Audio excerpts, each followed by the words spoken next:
को आसमानी चीजें पसंद हैं, तो एक बात जरूर जान लीजिए, वीनस यानी शुक्र ग्रह का कोई चांद क्यों नहीं है। हमारे सोलर सिस्टम में तो ज्यादातर ग्रहों के पास चांद होते हैं।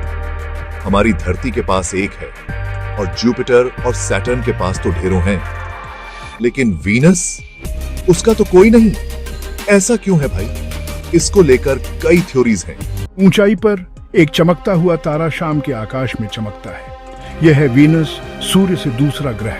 सदियों से लोग इसकी सुंदरता से मंत्रमुग्ध हो गए हैं, लेकिन वीनस केवल आकाश में एक सुंदर रोशनी से कहीं ज्यादा है। यह एक ऐसा ग्रह है जहां बहुत ज्यादा गर्मी है, बहुत ज्यादा दबाव है और हवा जहरीली है। फिर भी वीनस को अक्सर पृथ्वी का जुड़वां कहा जाता है। वीनस और पृथ्वी आकार और वजन में बहुत ज्यादा मिलते जुलते हैं, लेकिन अरबों सालों में ये दोनों एक दूसरे से बहुत अलग हो गए। वीनस एक जलता हुआ नरक बन गया, जबकि पृथ्वी पर जीवन पनप गया। वीनस सूर्य से लगभग 108 मिलियन किलोमीटर की दूरी पर स्थित है। वीनस को और अच्छे से समझने के लिए हमें कुछ नंबर देखने होंगे। वीनस सूर्य से लगभग 67 मिलियन मील दूर है, जिससे यह बुध के बाद दूसरा सबसे नजदीकी ग्रह बनता है। सूर्य के इतने करीब होने की वजह से यहाँ इतनी गर्मी है। आकार की बात करें तो वीनस पृथ्वी के बराबर ही है। यही समानताएं हैं जिनकी वजह से वीनस को अक्सर पृथ्वी का जुड़वां कहा जाता है। वीनस का एक मोटा जहरीला वातावरण है जो गर्मी को अंदर फंसा लेता है। शुक्र ग्रह का नाम रोमन पौराणिक कथाओं से लिया गया है, जहां वीनस प्रेम, सौंदर्य और उर्वरता की देवी थी। वह ग्रीक देवी एफ्रोडाइट के समकक्ष है। वीनस ग्रह को अक्सर सुबह का तारा या शाम का तारा कहा जाता है, क्योंकि यह सूर्योदय से पहले या सूर्यास्त के बाद चमकता है। प्राचीन रोमन खगोलविदों ने आकाशीय पिंडों का अवलोकन किया और उन्हें अपने देवताओं और देवियों के नाम पर रखा। रोमन लोगों ने इस ग्रह का नाम वीनस रखा, क्योंकि इसका चमकदार, चमकता हुआ रूप प्रेम और सौंदर्य की देवी वीनस के गुणों से जुड़ा हुआ था। यह नामकरण प्रथा अन्य ग्रहों के नामकरण के अनुरूप थी, जैसे कि मंगल, युद्ध का देवता, और बृहस्पति,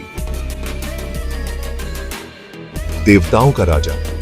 यह नाम संभवतः रोमनों से बहुत पहले उत्पन्न हुआ था, क्योंकि इस ग्रह को प्राचीन सभ्यताओं जैसे बाबुलियों और यूनानियों द्वारा भी जाना जाता था। यूनानियों ने इसे एफ्रोडाइट कहा, जो उनकी प्रेम और सौंदर्य की देवी थी, और बाद में इसे रोमनों द्वारा वीनस में अनुवादित किया गया।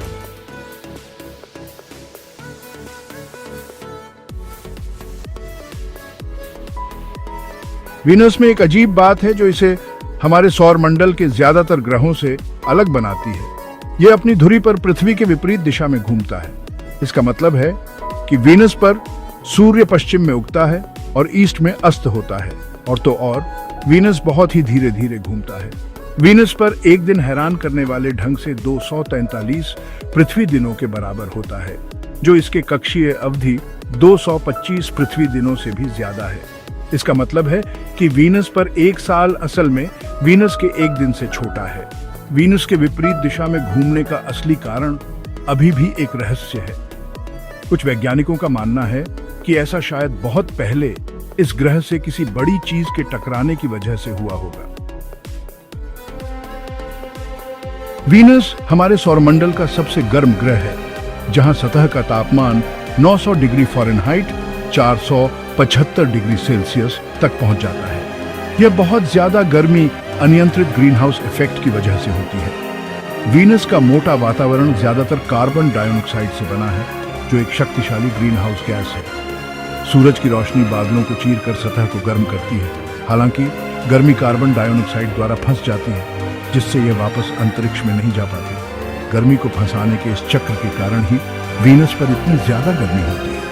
यह गर्मी पूरे ग्रह पर एक जैसी होती है, दिन हो या रात। हमारे सोलर सिस्टम में तो ज्यादातर ग्रहों के पास चांद होते हैं। हमारी धरती के पास एक है और जुपिटर और सैटर्न के पास तो ढेरों हैं, लेकिन वीनस, उसका तो कोई नहीं।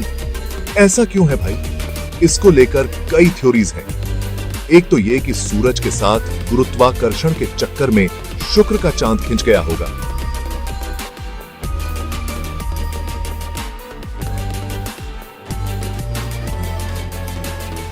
या फिर शायद पहले कोई बड़ा टकराव हुआ होगा जिसने उसे खत्म कर दिया। लेकिन आज तक कोई पक्का जवाब नहीं मिला। यह मिस्ट्री आज भी वैज्ञानिकों को हैरान करती है और शायद एक दिन हमें इस रहस्य का हल मिल जाएगा। तो अगली बार जब आप रात में आसमान देखें, शुक्र को बिना चांद के याद करिएगा और इस अनबूझे रहस्य के बारे में सोचिएगा।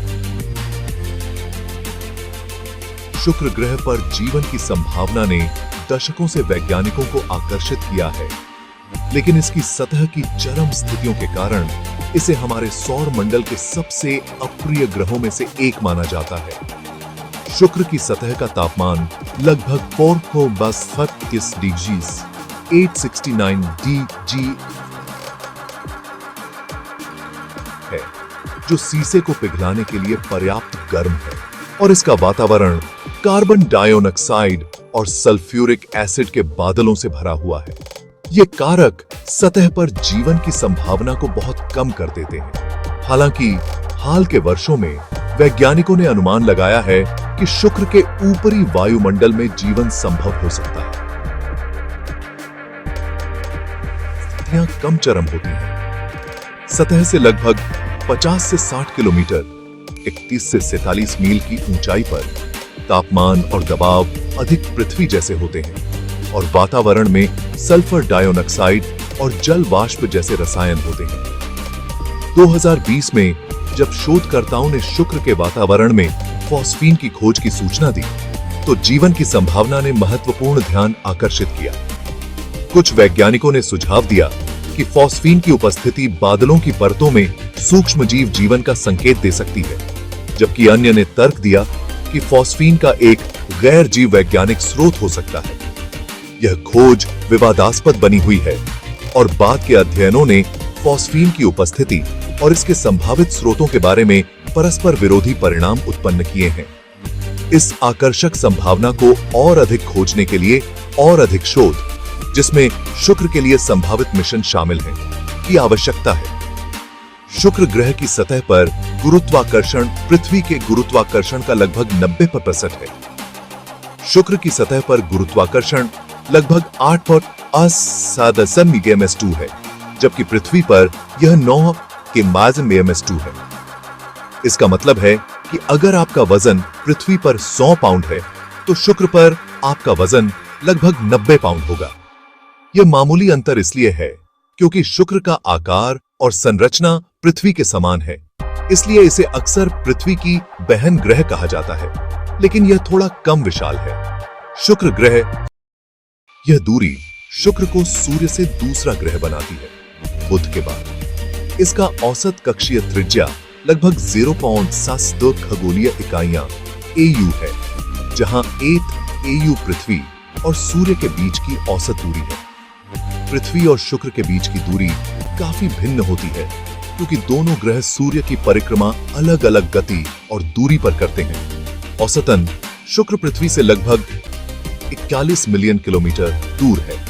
शुक्र ग्रह का नाम रोमन पौराणिक कथाओं से लिया गया है, जहां वीनस प्रेम, सौंदर्य और उर्वरता की देवी थी। वह ग्रीक देवी एफ्रोडाइट के समकक्ष है। वीनस ग्रह को अक्सर सुबह का तारा या शाम का तारा कहा जाता है, क्योंकि यह सूर्योदय से पहले या सूर्यास्त के बाद चमकता है। प्राचीन रोमन खगोलविदों ने आकाशीय पिंडों का अवलोकन किया और उन्हें अपने देवताओं और देवियों के नाम पर रखा। रोमन लोगों ने इस ग्रह का नाम वीनस रखा क्योंकि इसका चमकदार, चमकता हुआ रूप प्रेम और सौंदर्य की देवी वीनस के गुणों से जुड़ा हुआ था। यह नामकरण प्रथा अन्य ग्रहों के नामकरण के अनुरूप थी, जैसे कि मंगल, युद्ध का देवता, और बृहस्पति, देवताओं का राजा। यह नाम संभवतः रोमनों से बहुत पहले उत्पन्न हुआ था, क्योंकि इस ग्रह को प्राचीन सभ्यताओं जैसे बाबुलियों और यूनानियों द्वारा भी जाना जाता था। यूनानियों ने इसे एफ्रोडाइट कहा, जो उनकी प्रेम और सौंदर्य की देवी थी, और बाद में इसे रोमनों द्वारा वीनस में अनुवादित किया गया। Section 5 the weld planet. Venus एक मोटे जहरीले वातावरण से ढका हुआ है जो इसकी सतह को देखने से रोकता है। यह घना वातावरण मुख्य रूप से कार्बन डाइऑक्साइड से बना है, जिसमें सल्फ्यूरिक एसिड के बादल ऊपर तैरते रहते हैं। सतह पर वायुमंडलीय दबाव पृथ्वी के मुकाबले 90 गुना ज्यादा है, जो समुद्र की सतह से 3000 फीट नीचे होने के बराबर है। सल्फ्यूरिक एसिड के बादल बहुत ज्यादा रोशनी वापस फेंकते हैं, जिससे वीनस बहुत चमकदार दिखता है और सूर्य और चंद्रमा के बाद हमारे आकाश में सबसे चमकदार वस्तु बन जाता है। ये बादल गर्मी को भी फंसाते हैं, जिससे ग्रह पर बहुत ज्यादा तापमान होता है। घना वातावरण और जहरीले बादल वीनस को एक खतरनाक और निर्दयी वातावरण बनाते हैं। Section 6, a landscape of fire and stone. हालांकि बादलों की एक मोटी परत के नीचे छिपा हुआ है, वैज्ञानिकों ने रडार तकनीक का उपयोग करके वीनस के वातावरण को भेद कर उसकी सतह का नक्शा बनाया है। उन्हें जो मिला वह ज्वालामुखी गतिविधि से बना एक संसार है। वीनस पर लावा प्रवाहों से आच्छादित विशाल मैदान, विशाल ज्वालामुखी और टेसेरा के रूप में जाने जाने वाले अजीब विकृत क्षेत्र हैं। वीनस पर इंपैक्ट क्रेटर अपेक्षाकृत दुर्लभ है, जो बताता है कि इसकी सतह अपेक्षाकृत युवा है। इससे पता चलता है कि हाल ही में हुई ज्वालामुखी गतिविधि ने सतह को फिर से आकार दिया है। वीनस पर अत्यधिक तापमान और दबाव इसके भूविज्ञान का विस्तार से अध्ययन करना एक चुनौती बनाते हैं। Section 7, missions to the morning star. चुनौतियों के बावजूद वैज्ञानिकों ने वीनस के रहस्यों को उजागर करने के लिए कई मिशन भेजे हैं। 1960 और 1970 के दशक में सोवियत संघ ने कई वेनेरा प्रोब लॉन्च किए, जिनमें से कुछ सफलतापूर्वक सतह पर उतरे। इन प्रोब ने वीनस की सतह और उसकी दमनकारी परिस्थितियों की पहली झलक दिखाई। 1990 में नासा का मैगलन अंतरिक्ष यान वीनस पर पहुंचा, जिसने रडार का उपयोग करके अब तक के ग्रह की सतह के सबसे विस्तृत नक्शे बनाए। 2010 में लॉन्च किया गया जापान का अकात्सुकी अंतरिक्ष यान वर्तमान में वीनस के वातावरण का अध्ययन कर रहा है, जो इसकी गतिशीलता और मौसम के पैटर्न में अंतर्दृष्टि प्रदान करता है। Section 8, unveiling the secrets of Venus. भविष्य की बात करें तो वीनस का और पता लगाने के लिए कई मिशन प्लान किए जा रहे हैं। नासा का वेरिटस मिशन, जिसे 20 के दशक के अंत में लॉन्च किया जाएगा, सतह के त्रिआयामी नक्शे बनाने के लिए उन्नत रडार का उपयोग करेगा, जो इसके भूवैज्ञानिक इतिहास को अभूतपूर्व विस्तार से प्रकट करेगा। नासा का एक और मिशन डेविंसी प्लस वीनस के वायुमंडल से होकर गुजरेगा, इसकी संरचना का विश्लेषण करेगा और ग्रह के विकास का अध्ययन करेगा।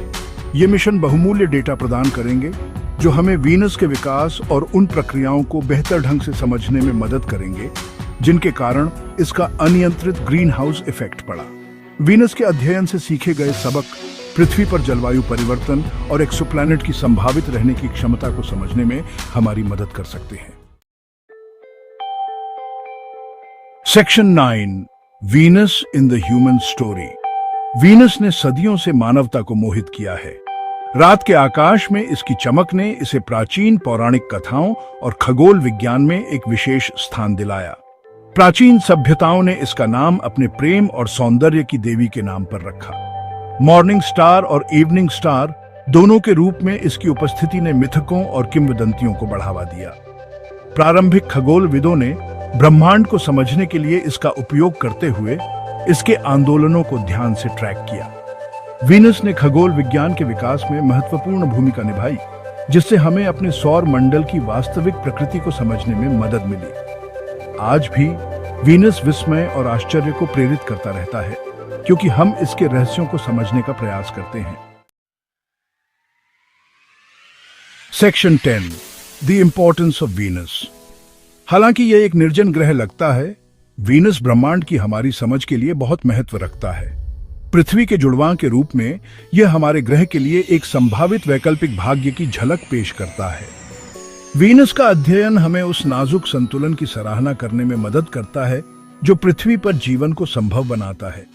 वीनस पर अत्यधिक परिस्थितियों को समझकर हम उन प्रक्रियाओं की गहरी समझ हासिल कर सकते हैं जो ग्रहों को आकार देती हैं और उन कारकों को जो ग्रहों की रहने की क्षमता में योगदान करते हैं। वीनस की खोज का भविष्य उज्जवल है।